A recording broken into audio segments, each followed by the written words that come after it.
Hello and welcome back. Today I'm going to be showing you guys how to type on a part or how to type in a circle. My name is Joshua from Audacity Studios and I'll be your tutor for today. So let's go over to creating our new project. Ctrl+N to do that. So you just have to make sure that yours is kept in this way. Your preset details. So we can name it TP batch 2. So go ahead and create.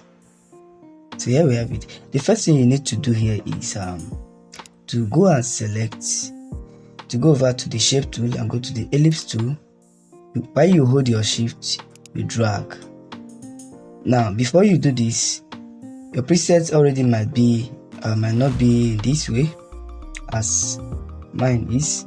So make sure that your fill is cancelled, is disabled while you select any color of your choice, although contrasting to the white, and you choose the stroke of 2 or 3 as you may wish. So as we have created this, the next thing you are going to do now is to create a text. You can decide to align it with the project. Ctrl A, then you go over it here to align vertically and horizontally evenly in the project or in your canvas. So we go over to creating our text. This is just a simple step.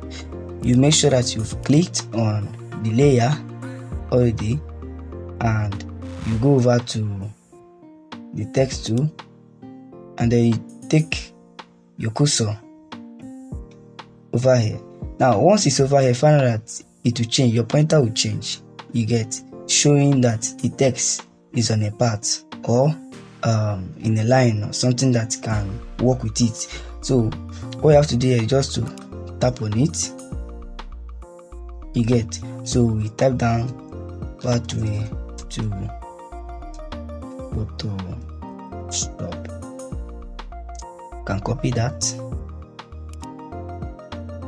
Okay, so here you are. Next thing to do now is just to go and select the ellipse, the first ellipse tool. Now we can name it A. Ctrl+J to duplicate, and then we name it B. And then the B will now increase it a little bit more. Let it be at this angle. Yes, let's just be the angle, this top place, this particular top where the text did not exceed. So since we've created a text on part A, let's also create a text on part B because we are going to invert it, you get. So to B, go to the layer, part B, or rather, yeah, we are using it as a part, although it's a stroked shape. So we'll go to our text and still go to the same place or angle and paste what we've copied. So next thing to do here now is to go over to our direct selection tool, go over to the second one and select,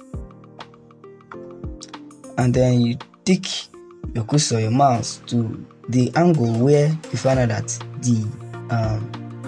the cursor change or the pointer changes. You get, it showing a direction because you are trying to change the direction of the part. So once you take your cursor to this place, still on this layer, still on the second layer, you get the second text layer. So still on this place, what you have to do is to left click and drag it inside. You get, you left click and drag it inside. Meanwhile, we'll have to do that again. Go to your path selection tool and go to the layer and drag it inside. Now if you take a look, if you take a close, we find out that it's inverted into the line, but it's the both are interfering, you get, with each other. So what we have to do here is to still use that our pointer from this angle and drag this anchor point. You get? Let's go again. We right click and invert it inside. Before it was outside, now it's inverted inside. You get? So this anchor point over here, what we have to do is simply take it. You get? Take it to this place.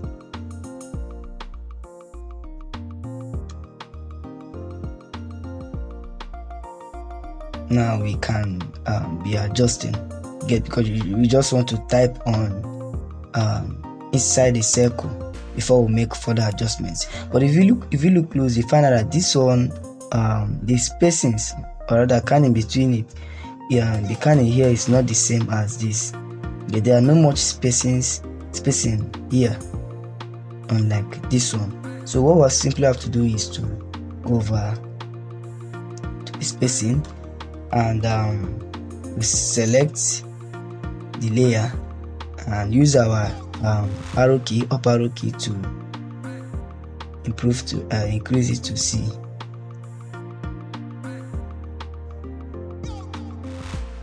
Alright, just make sure that the spacings as you're increasing is just the same as this one. So we can go with this. I think we can go with that. So what we simply have to do now is go to our text and move over here. Just want to select, want to be at this part of the text. So use our direct selection to do some work over there.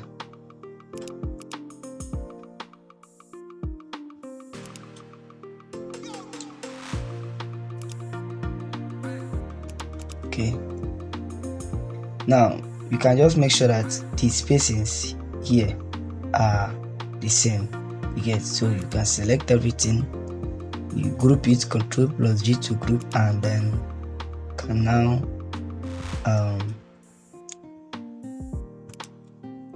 align it. Now there are so many ways to do this, you get, but this is just another pattern on its own. Now it's not really looking that good over here. So what we have to do right now is we need some spacing. So let's select everything and change the size from 30 to 28. Let's see it goes. Okay, it doesn't go well. Okay, then you can just keep it to 29. Alright, we'll find out that the space here and the space here are not the same. What do? Just go over to our text tool, and then we'll go to the first text we created. So use our space bar on our keyboard and we'll tap to adjust the size. When you think that the size, the spacings here rather are the same, you can just go over to the group and still keep it in a better way. So here we are. The next thing we have to do now is to now make it look more better. You get? So we select the A and reduce the size here, and then we select the B and increase the size. We want the spacing between here to also, the amount of space here, we also want that amount of space above, between the stroke layer and the first Portrait Photoshop text layer. So I think we can go with this. Yeah, can absolutely go with this. So let's do some adjustment. Let's continue keeping it in a way that it looks more better.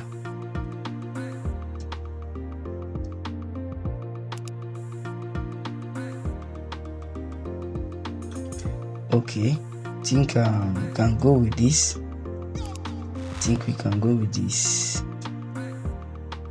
Exactly. So you can now begin to add your whatever logo you want to add inside here. You get stuff like this.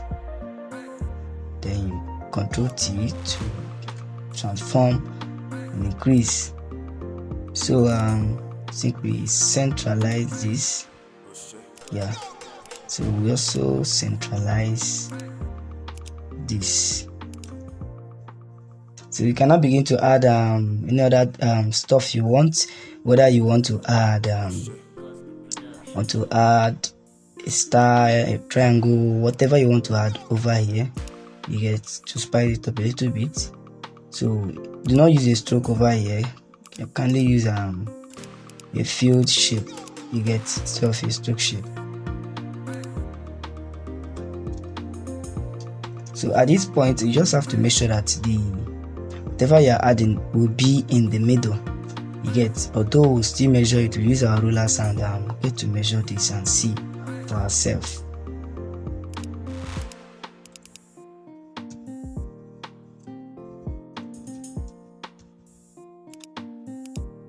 So move it to the layer. You get. So I think over here something close to this. Yes, so just have to make sure that these two are on the line, you get, which means they are in the middle. Over here now you can now begin to judge the spaces in between them, whether they are equal. They should be equal. So that is it, guys, on how you can type on a circle. You get, is how you can type on a circle. So the next one is how to type on a part, you get, that you've created. So for the sake of time, we'll be dividing the video into two. The next video on how to type on a part is just down below, so do well to check it. And if you are visiting us for the first time, don't forget to subscribe and turn on the notification button, you get. And if you're a returning viewer, we appreciate your return. So see you next time.